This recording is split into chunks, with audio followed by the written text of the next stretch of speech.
Good afternoon class. Polity में इससे पहले वाले लेक्चर में आर्टिकल नंबर 21 तक पढ़ाया था। आर्टिकल नंबर 21 तक पढ़ाया था, नहीं पढ़ाया था? आर्टिकल 21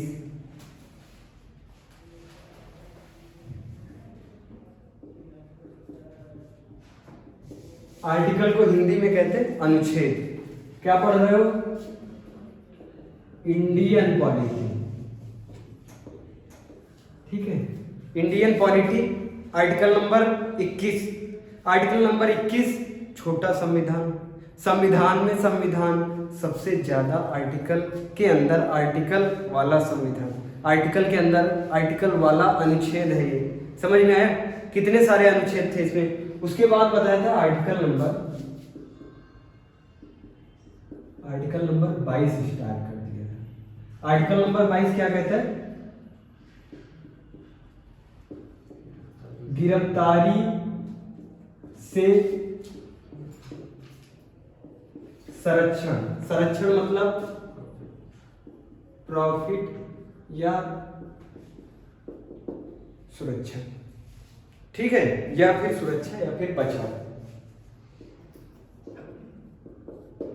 क्लियर है? अब ध्यान देने वाली बात यह है कि अगर तुमको कोई गिरफ्तार करने आया है तो तुमको कैसे संविधान बचाव प्रोवाइड करता है। मान लो तुमने कोई कांड कर दिया, कोई अपराध किया है, ठीक है, अपराध कर दिया और पुलिस वाले तुमको आते गिरफ्तार करने, तो सबसे पहला प्रॉफिट। देखो, गिरफ्तारी दो प्रकार की होती है, सबसे पहले समझ में। गिरफ्तारी कितने प्रकार की? दो प्रकार की। एक होती दंड विषयक, एक होती दंड विषयक। देखो, दंड विषयक होती है एक गिरफ्तारी। दंड विषयक में ये होता है तुमने कोई अपराध किया है या अपराध के संज्ञान में हो, पक्का नहीं अपराध किया है लेकिन लगता है पुलिस वालों को कि तुमने अपराध किया है। समझ में आ रहा है? या तो अपराधी है या फिर अपराध के संज्ञान में। संज्ञान मतलब समझते हो कि उसको लगता है कि हाँ शायद इसने अपराध किया है, ठीक है। तो पुलिस वाले तुमको क्या करने आएंगे? गिरफ्तार करने आएंगे। गिरफ्तार करके जज के पास ले जाएंगे। जज तुमको सजा सुनाएगा, सजा काटनी पड़ेगी। एक गिरफ्तारी ये होती, सिंपल गिरफ्तारी को क्या कहते हैं? दंड विषयक, जो जनरली चलती है, ठीक है। और दूसरी होती है निवारक विषयक। निवारक विषयक, निवारक विषयक में नजरबंद विषयक है। इसको क्या कहते हैं? नजर बंद विषयक। इसमें तुमने कोई अपराध नहीं किया है, ना कोई संज्ञान है तुम पे कि अपराध तुमने किया, लेकिन अपराध तुम करवा सकते हो ऐसा लगता है पुलिस वाले को या किसको? गवर्नमेंट को, कि तुम भविष्य में 2-3 दिन के बाद तुम अपराध करवा सकते हो, दंगा करवा सकते हो, तुम्हारी वजह से अपराध हो सकता है। तो तुमको क्या करेंगे? नजरबंद। नजरबंद में तुम पूछेंगे कुछ नहीं, सीधे घर आएंगे, बेल बजाएंगे, तुम निकले, मुंह पे डाल दिया काला कपड़ा, नजरबंद हो गए। तुम्हारी नजरें भी खुला नहीं है कहां पे हम जा रहे हैं। नजर बंद करके तुमको कहां पे ले लेंगे? कस्टडी में ले लेंगे। कस्टडी में तुम कहां पे हो तुमको नहीं पता, कस्टडी में, समझ रहे हो? तब भी तुमको प्रॉफिट है। आगे देखना, पहले हमको क्या पढ़ना है? दंड विषयक, उसके बाद निवारक।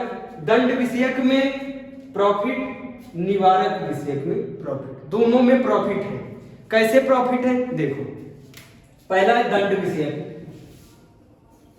पहला क्या है? दंड विषयक। दंड विषयक में क्या बताया? या तो तुमने अपराध किया है या फिर संज्ञान है, उनको लगता है कि तुमने अपराध किया है। अपराध किया है, अपराध किया या संज्ञान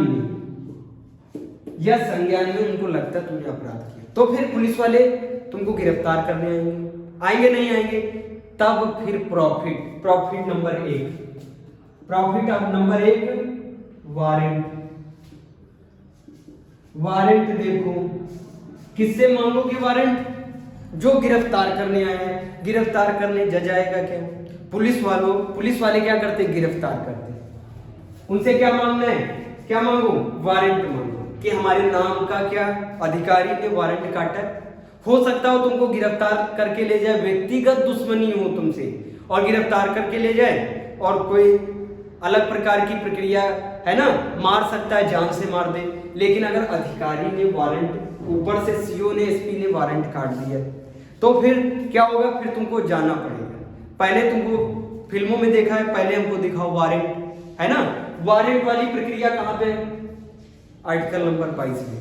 उस हीरो ने आर्टिकल नंबर 22 को पढ़ रखा है, इसीलिए वो क्या कहता है, हमको पहले वारंट दिखाओ तब हम साथ में चलेंगे, कोई दिक्कत। दूसरा प्रॉफिट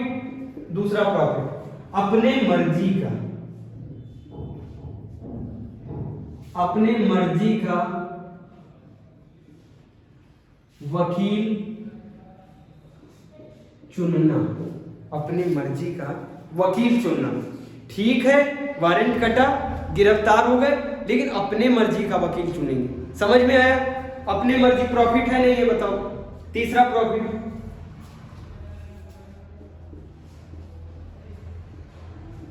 गिरफ्तारी के 24 घंटे के अंदर, 24 घंटे के अंदर मजिस्ट्रेट के सामने, 24 घंटे के अंदर मजिस्ट्रेट साहब कौन? पीसीएस अधिकारी, तहसील में बैठता है, तहसील में तहसीलदार से ऊपर होता है कौन? एसडीएम का नाम पूरा सब डिविजनल मजिस्ट्रेट साहब के सामने कितनी देर में? 24 घंटे के अंदर। 24 घंटे के अगर बाहर हो गया तो फिर जिसने गिरफ्तार किया है वो मामला, उस थाने का मामला, उस चौकी का मामला गड़बड़ हो जाएगा। समझ में आ रहा है? इसमें यात्रा का समय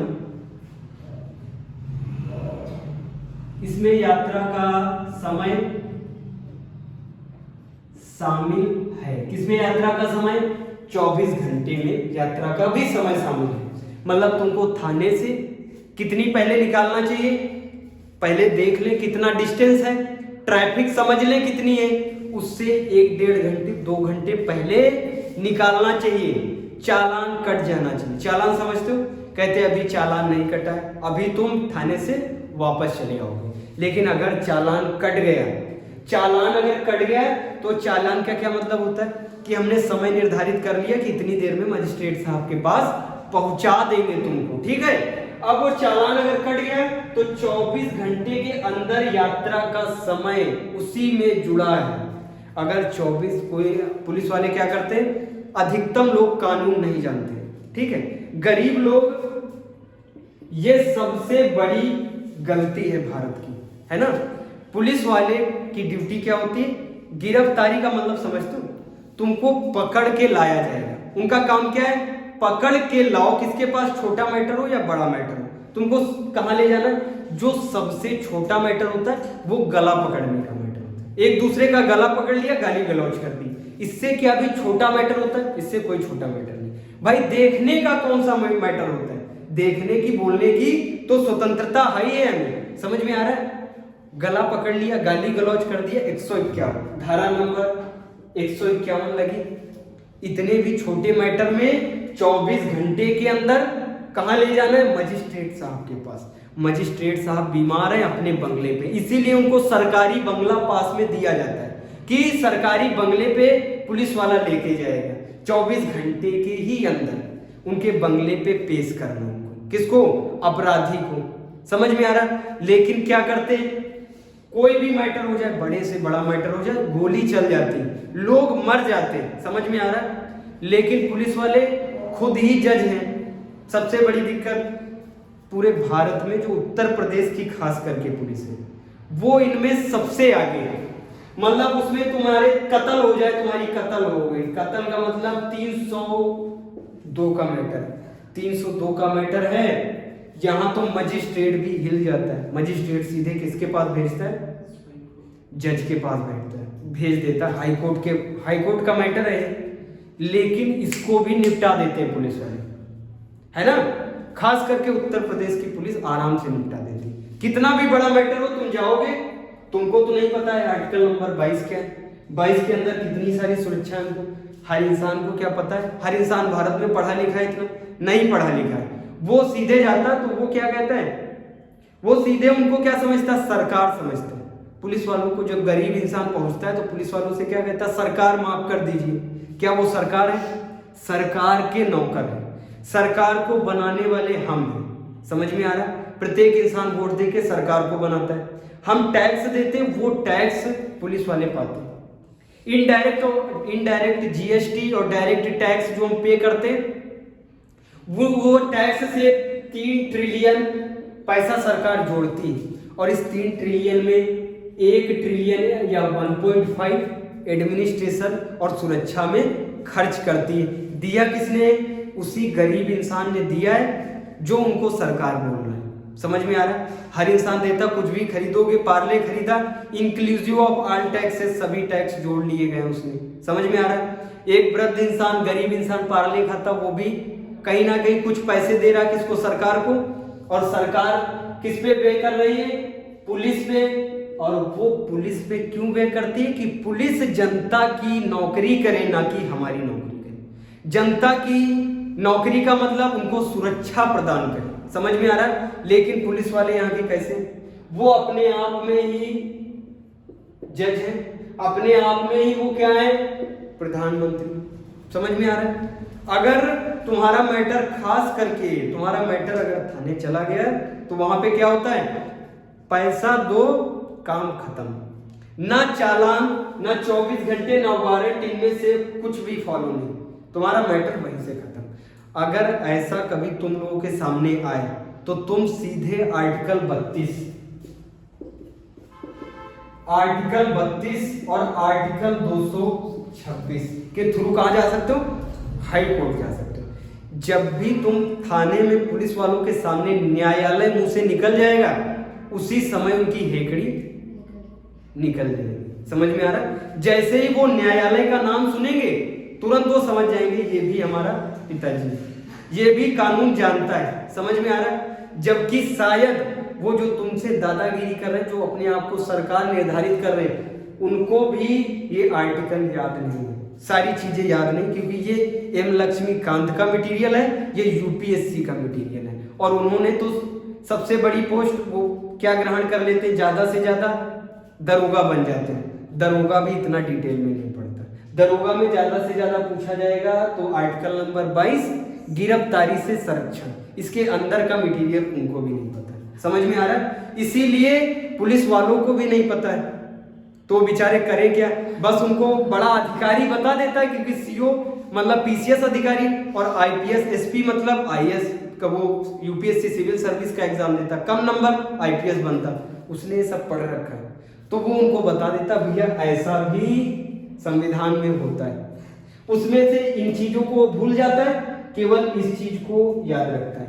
इस चीज को इसलिए क्योंकि 24 घंटे के अंदर नहीं पहुंचाया तो वर्दी खतरे में पड़ जाएगी। समझ में आया? लेकिन कुछ थाने में जहां पे बहुत ही खचरा है पुलिस वाले हैं, वो इन 24 घंटे को भी फॉलो नहीं करते। 4-4 दिन तक एक मुजरिम को 4 दिन 5 दिन तक बिठा के रखते, लगातार पीटते रहते। समझ में आ रहा है? लगातार पीटते 24 घंटे। अरे उसको बेचारे को क्या पता है कि 24 घंटे के अंदर हमको पेश करना है, वो तो जानता है। उस बंदे को तो ये भी नहीं पता है कि हरियाणा भारत में, उसको ये भी नहीं पता कि मुंबई भारत में। समझ में आ रहा? तो वो क्या जाने ये सब आर्टिकल। लेकिन ऐसा करना चाहिए? नहीं करना चाहिए। अब देखो, ये दंड विषयक हो गया। दूसरा निवारक विषयक या निवारक हिरासत, ये प्रॉफिट समझ में आए तीनों। पहले वारंट, दूसरा अपने मर्जी का वकील, तीसरा 24 घंटे के अंदर मजिस्ट्रेट साहब के सामने पेश करना। ठीक है? अब देखो नजरबंद में दूसरी गिरफ्तारी कौन सी? नजरबंद। दूसरी गिरफ्तारी नजरबंद। ठीक है? नजरबंद में प्रॉफिट कैसे है सुनना। नजरबंद में तो जैसे ही तुम घर के बाहर निकले तुरंत ही काला कपड़ा डाल दिया, तुमको हिरासत में ले लिया, लेके चले गए। अब प्रॉफिट कैसे? अब प्रॉफिट इस तरीके से है कि देखो ये तुमको नजरबंद 3 महीने तक नजरबंद जर्नली सामान्य तौर से 3 महीने तक बंद रख सकते हैं। हिरासत में कितने दिन तक? 3 महीने तक। हिरासत को ही इंग्लिश में कस्टडी बोलते हैं। हिरासत में रख सकते हैं कितने? 3 महीने तक। 3 महीने से ज्यादा हो गया तो फिर दिक्कत हो जाएगी इनको। लेकिन उनको लगता है अगर 3 महीने पूरे हो गए, जैसे जम्मू कश्मीर में इन लोगों को हिरासत में लिया था, नजरबंद किया था, लेकिन वो लोग बहुत खतरनाक थे। 3 महीने पूरे हो गए लेकिन मैटर तो सॉल्व नहीं हुआ। अगर वो बंदे छूट जाते और जम्मू कश्मीर पहुंच जाते तो क्या करा देते? दंगा करा देते। इसीलिए क्या होता है, अगर 3 महीने से ज्यादा डेट इंक्रीज करनी तो सुप्रीम कोर्ट के जज बैठेंगे, ठीक है। सुप्रीम कोर्ट नहीं, हाई कोर्ट के जज की कमिटी बिठाई जाएगी और ये जज की कमिटी डिसाइड करेगी कि 3 महीने से और कितने दिन ज्यादा बढ़ना है। 15 दिन, 20 दिन, 30 दिन, 1 महीने, 2 महीने, 3 महीने, 1 साल तक। समझ में आया? कौन डिसाइड करेगा? अगर जज की कमिटी नहीं बैठी और 3 महीने हो गए तो 3 महीने, जैसे ही 3 महीने पूरे होंगे तुरंत उसी दिन 12 बजे से पहले कहां पे छोड़ देंगे? जिस घर से लेके आए वहीं पे छोड़ेंगे, या फिर कस्टडी जहां पे किया है वहां पे उसको छोड़ देंगे। जाओ भाई, किराया लगा के जाओ अपने घर आराम से। समझ में आया? तो ये नजरबंद से 2 प्रकार की गिरफ्तारी कौन कौन सी? एक सामान्य गिरफ्तारी दंड विषयक जो हम लोगों को होती, और ये नजरबंद उनको होती है जो खतरनाक है, जो धर्म के आधार पे, जाति के आधार पे दंगे करवा देते हैं, इनको नजरबंद कर दिया जाता है। इनसे पूछा नहीं जाता तुमने क्या किया है, सीधे नजरबंद। उसके बाद नजरबंद के जब बात छूटेंगे तब तक मामला सब फिनिश हो चुका। अब क्या करोगे? अब तो सब मामला सेट हो चुका, आर्टिकल नंबर 35A हट चुका है। अब क्या करोगे वहां पे? इसीलिए इनको छोड़ दिया गया बाद में। समझ में आ रहा? आर्टिकल नंबर 22 हो गया, आर्टिकल नंबर 23 डालो। आर्टिकल नंबर 23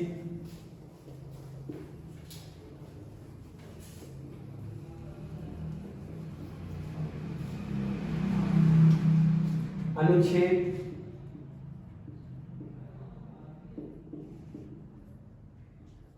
23, ठीक है। अनुच्छेद नंबर 23 सीधे सीधे बड़े मोटे मोटे शब्दों में अगर आ जाए, मानव दुर्व्यवहार नहीं, मानव दुर्व्यापार का निषेध, मानव दुर्व्यापार का निषेध।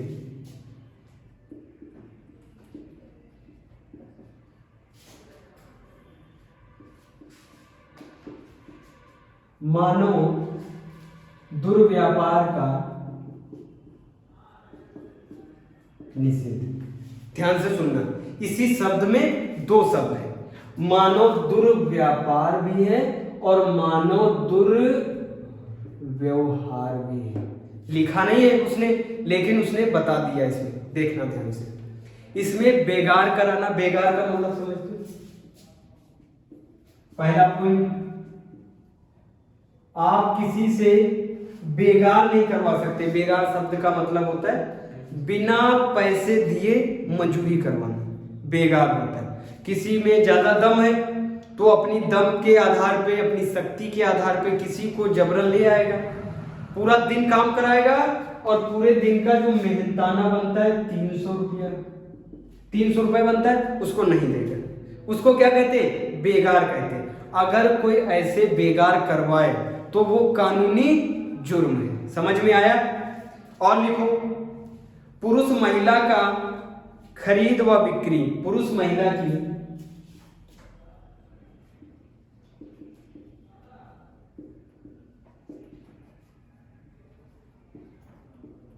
खरीद व बिक्री है ना, पुरुष महिला की खरीद व बिक्री अगर पुरुष भी पहले समय में क्या होते थे, पुरुष बिकते थे, जो बिक जाते थे उनको क्या कहते थे, दास। समझ में आया। महिला भी क्या होती थी, बिकती थी। आज भी चोरी छुपे क्या होता है, लड़कियां गायब हो जाती है ना, और उनको बेच दिया जाता है। देश विदेश कई फिल्मों में देखा होगा। ये काम क्या अभी बंद नहीं है, ये सरकार इतनी सशक्त है तो थोड़ा कम है, बहुत नजरबंद तरीके से किया जाता है, लेकिन अभी भी होता है। अभी भी कई बच्चे गायब हो जाते हैं।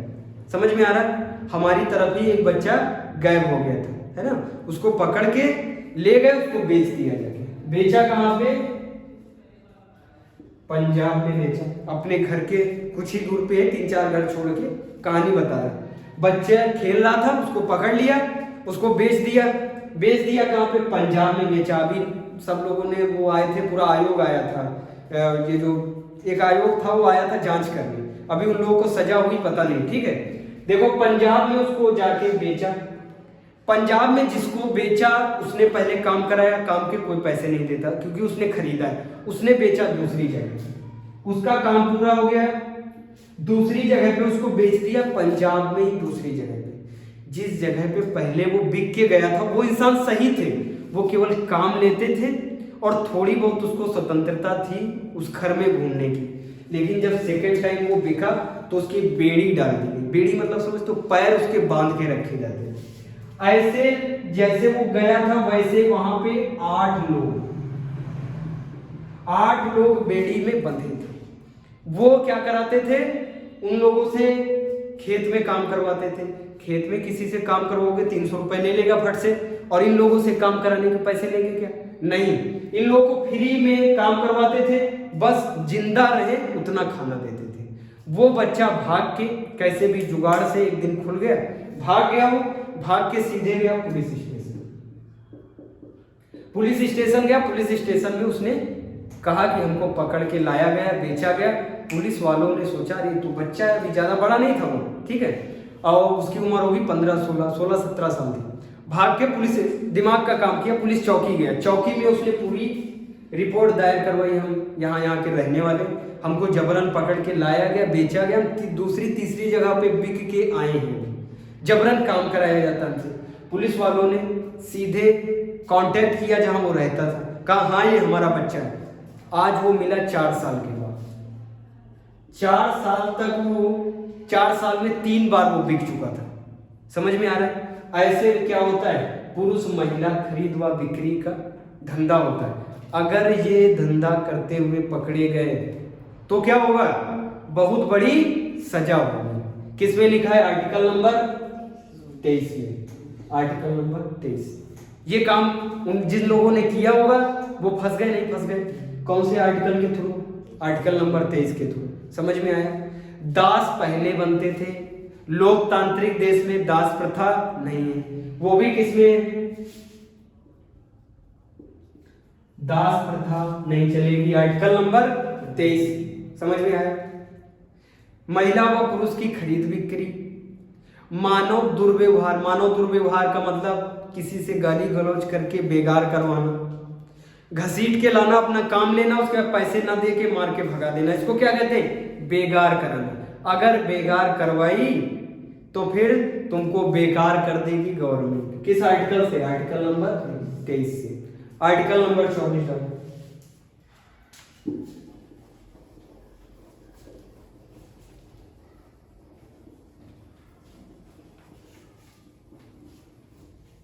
आर्टिकल नंबर 24 में क्या है, कारखाने आदि में बालकों से काम कराने पे प्रतिबंध है। कारखानों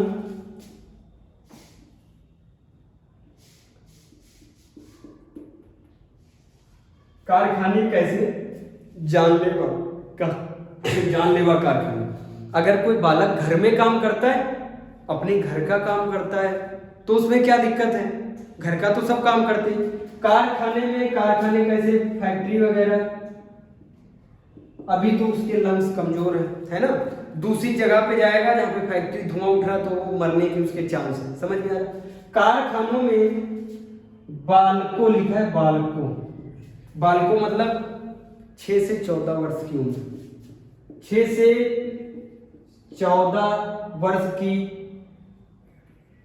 उम्र वाले बच्चों को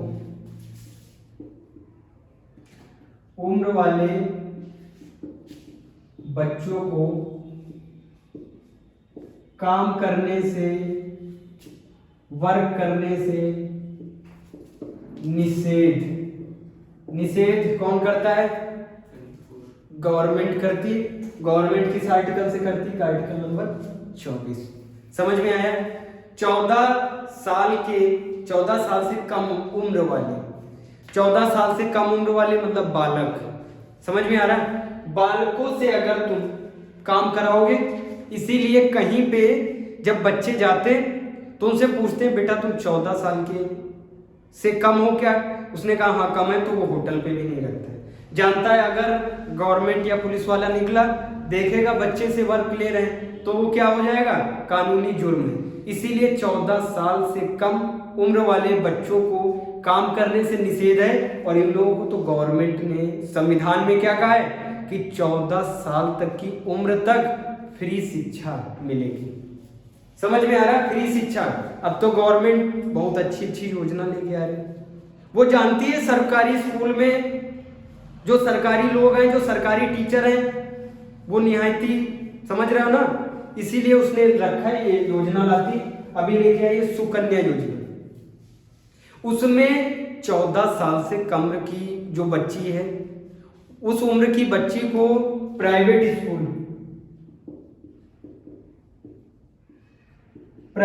स्कूल में पढ़ो, सीएमएस में पढ़ो, डीपीएस में पढ़ो, से उसमें पढ़ो, फेडलिस में पढ़ो, मैरी में पढ़ो, बड़े बड़े स्कूलों में एडमिशन कराओ और वो स्कूल क्या होंगे तुम्हारे लिए?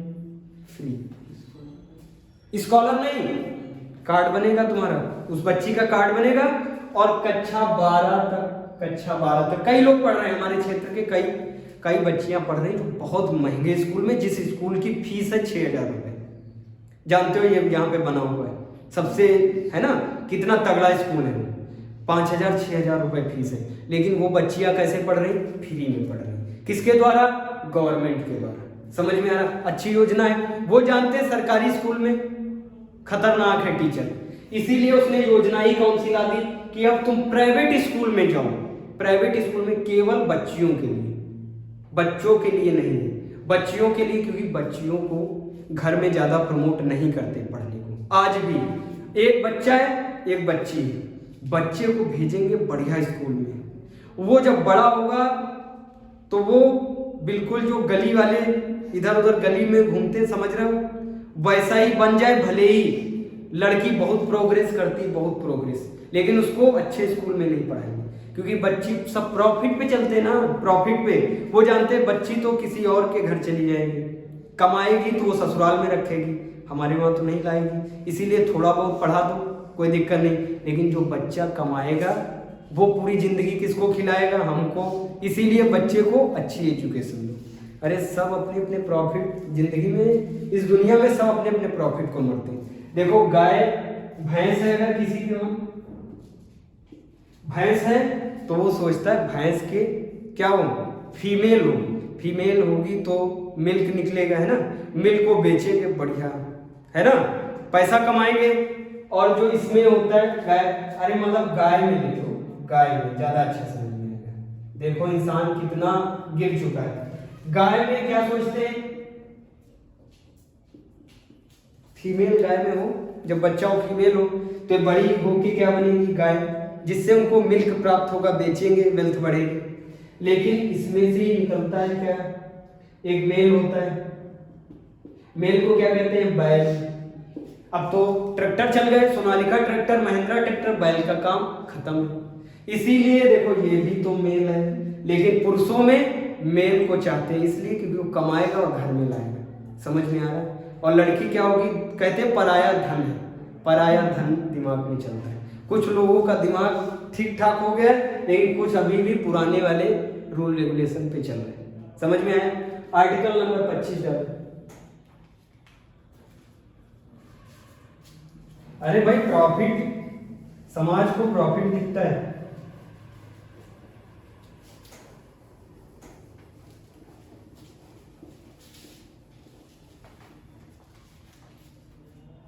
Article number 25। जबकि अगर लड़की अधिकारी बन जाए, अधिकारी ना भी बने तब भी वो घर में जितना काम अपनी उम्र में पूरा करती है ना, इतना अगर मेड से किसी कराओ, जो मम्मी जितना काम करती इतना किसी मेड से कराओ तो करोड़ों रुपए एक जिंदगी में चले जाएंगे। नहीं चले जाएंगे? जो मेड आती है वो हाल के ऐसे आती है 2000-3000 रुपए लेके चली जाएगी थोड़ा बहुत काम करके, और मम्मी लोग कितना काम करती, कपड़े बर्तन सब कुछ पूरा काम करती, उतने का एक दिन का, एक महीने का पता कितना पैसा बनेगा? 50 से 60 हजार रुपए, जितना वो काम करती। वो भी तो क्या है, फीमेल है, नहीं है? बताओ, फीमेल तब भी मेल से ज्यादा ही वर्क करती है।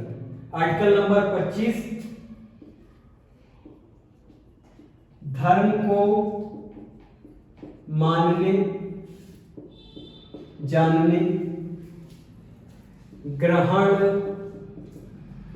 करने की स्वतंत्रता। धर्म को मानने की, किसी भी धर्म को हम मान सकते हैं। हम ब्राह्मण हैं, हमारी कल इच्छा होगी मुस्लिम धर्म ज्वाइन करने की, हमको कोई नहीं रोक सकता। हमारी जब इच्छा होगी मुस्लिम बन जाएंगे, जब इच्छा होगी ईसाई बन जाएंगे, पादरी बन जाएंगे, जैन बन जाएंगे। हमारी इच्छा होगी हम क्या कर सकते हैं, किसी भी धर्म को मान सकते हैं। समझ में आ रहा है?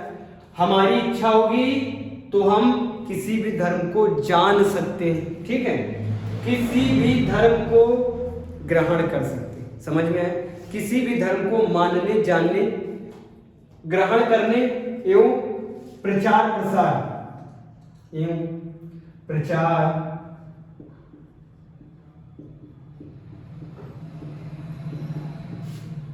प्रसार करने की स्वतंत्रता। समझ में आ रहा? कौन सा आर्टिकल? आर्टिकल नंबर 25, धर्म को मानने, जानने और प्रचार प्रसार करने की स्वतंत्रता। समझ में आया? यही वो आर्टिकल है, ध्यान से सुनना, यही वो आर्टिकल नंबर 25 है जो सिखों को, सिख क्या लेके घूमते, कृपाण करके उसको कुछ कहते हैं, कृपाण धारण करने की स्वतंत्रता। आर्टिकल नंबर 25, आर्टिकल नंबर 25, सिखों को कृपाण धारण करने की स्वतंत्रता। समझ में आया? यही वो आर्टिकल है जो बताता है सिख, बुद्ध और जैन, सिख, बुद्ध, जैन ये तीनों क्या हैं? हिंदू हैं। समझ में आया? और सच है, हिंदू कौन है? सिख, पहले लिखिए बौद्ध, बौद्ध, जैन, सिख क्या है? हिंदू ही है। और ये सच में, ये जो सिख है ये भी पहले क्या थे? हिंदू थे। जैन सब लोग जानते हो, महावीर स्वामी जी क्षत्रिय थे। बौद्ध, बौद्ध में हिंदू, ये क्षत्रिय थे। बौद्ध कौन? गौतम बुद्ध, नाम था सिद्धार्थ। नाम क्या था? सिद्धार्थ। माता का नाम गौतमी, पिता का नाम सुदोधना, बेटे का नाम राहुल। चन्ना को लेके गए थे, चन्ना जो था, चन्ना था इनका वो सारथी, और घोड़े का नाम क्या था? कंथक। उसको लेके गए थे, हृदय परिवर्तन हो गया और हिंदू क्षत्रिय से ये क्या बन गए? क्षत्रिय से ये कौन सा धर्म नया लेके आए? बौद्ध धर्म। इनकी माता के ही नाम पे इनका नाम है गौतम बुद्ध। वो जो इनकी माता थी वो स्टेप मदर थी, गौतमी। समझ में आए? आगे जब हिस्ट्री पढ़ाएंगे, एंशिएंट हिस्ट्री, अभी चलने वाला है ये टॉपिक, ठीक है, तब उसमें डिटेल में बताएंगे। बौद्ध धर्म, जैन धर्म, सिख धर्म क्या है? हिंदू ही धर्म है। समझ में आया? आर्टिकल नंबर 25 क्या कहता है? धर्म को प्रचार प्रसार करने की स्वतंत्रता, सिखों को कृपाण धारण करने की स्वतंत्रता, और आर्टिकल नंबर 25 कहता है बौद्ध धर्म, जैन धर्म, सिख धर्म, तीनों धर्म हिंदू धर्म है। ये अलग बात है, वो बाहर निकल के अलग धर्म को बनाया है, लेकिन ये धर्म भी कौन से धर्म है? हिंदू धर्म। इसीलिए हिंदू धर्म सनातन धर्म, सबसे पुराना धर्म हिंदू धर्म। समझ में आया? मुस्लिम धर्म हिंदू धर्म से रिलेटेड नहीं है। ये लोग बाहर से आए, है ना, अटैक किए थे, बाहर से आए, लेकिन बौद्ध, जैन, सिख ये सब यहीं के हम ही लोग हैं। अभी हमारी जात है, पूरा समूह है। अब हमारे समूह वाले हमारे क्या करने लगे, घुसने लगे, परेशान करने लगे, तो हम सोचेंगे अब हम अपना धर्म, थोड़ा बहुत जब गुस्साते तो लड़ाई मार करते, जब उस लड़ाई मार से नहीं जीतते उससे, तो हम क्या कहते हैं, धर्म को ही छोड़ देंगे, इस धर्म को ही छोड़ देंगे, एक नया धर्म रखेंगे। उसी से ये लोग परेशान होके, कुरीतियों से परेशान होके, हिंदू धर्म की कुरीतियों से परेशान होके, सती प्रथा, बैल को काटो, है ना, ऐसे करके कुरीतियों को देख के इन धर्मों में जो सिद्धांत है बहुत जबरदस्त सिद्धांत है। जैन धर्म ऐसा है जो कहता है कि चींटी को भी, वो लोग क्या करते हैं, कहीं बैठते तो उसको साफ करते पहले बिल्कुल, ताकि चींटी भी, छोटा कीड़ा भी ना मरने पाए। जैन धर्म ऐसा कहता है। अब देखो कितना, किससे निकला, हिंदू धर्म से। हिंदू धर्म में कुरीतियां थी, उनसे परेशान होकर कुरीतियों को समाप्त करने के लिए एक नया धर्म जैन धर्म आया था, जो किसी को मारने की आज्ञा नहीं देता है, वायलेंस जीरो। कौन कहता है, जैन धर्म। समझ में है। अब लिखो आर्टिकल नंबर 26, आर्टिकल नंबर 26, 25 हो गया।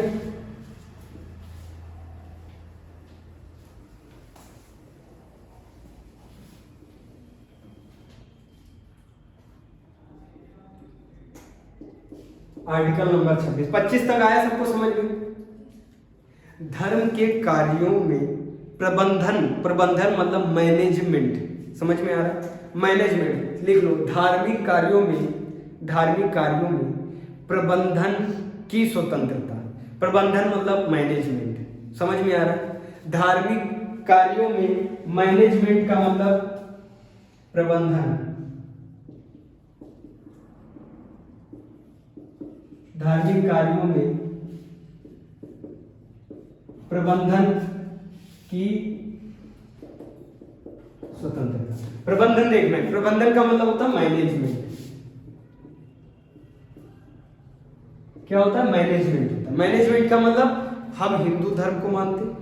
हिंदू धर्म में एक साल में, प्रत्येक साल में होली होती, दीपावली होती है, दशहरा भी होता है। दशहरा होता है, दशहरा। अब दशहरे में हमको रावण जलाना है कि मेघनाथ जलाना है, समझ में आ रहा है। मेले में मूंगफली लगेंगी, जलेबी लगेंगी, ये किसका निर्णय है, हम लोगों का निर्णय है। अपने धर्म के कार्यों में प्रबंधन, वहां पे कितनी लाइट होगी, लोग शोर मचाएंगे कि नहीं मचाएंगे, बल्लियां लगेंगी ताकि वो राम से ना मिल पाए, समझ में आ रहा है, राम के बीच में ना घुस जाए। सारे प्रबंधन की स्वतंत्रता किस आर्टिकल में, आर्टिकल नंबर 26 में। जब भी रामलीला होती है तब क्या कोई आता है तुमसे गवर्नमेंट का कहने कि भैया राम को ऐसे मत सजाओ, तुम राम के तिलक क्यों लगाया है, रावण को उधर क्यों बिठाया है, रावण को काले वस्त्र क्यों पहनाए हैं, रावण को क्यों जलाते हो, ये सब क्या गवर्नमेंट कहती, नहीं कहती। किस आर्टिकल में पहले ही कह रखा है कि ये सब ना कहना तुम, आर्टिकल नंबर 26 में।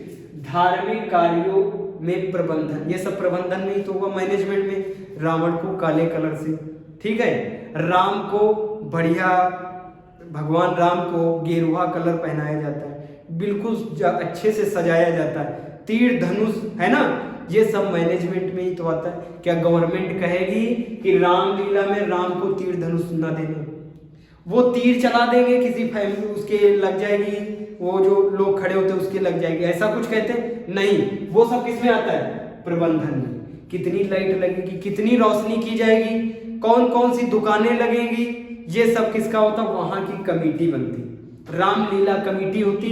रामलीला कमेटी तय करती है कि क्या क्या होगा, क्या क्या नहीं होगा, समझ में आ रहा है। वो हम लोगों पे छोड़ दिया गया आर्टिकल नंबर 26 के थ्रू।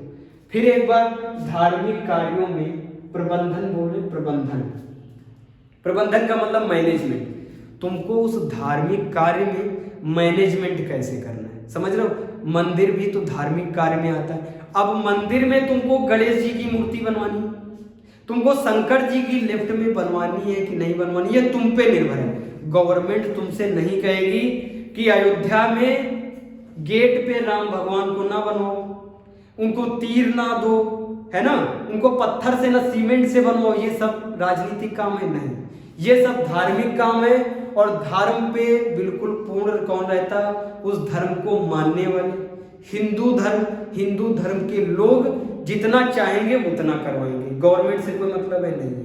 अब आगे वाले लेक्चर में आर्टिकल नंबर 27, 28, 29, 30 करके पूरा कंप्लीट करा देंगे। फंडामेंटल राइट अभी चल रहा है, इंपॉर्टेंट आर्टिकल है।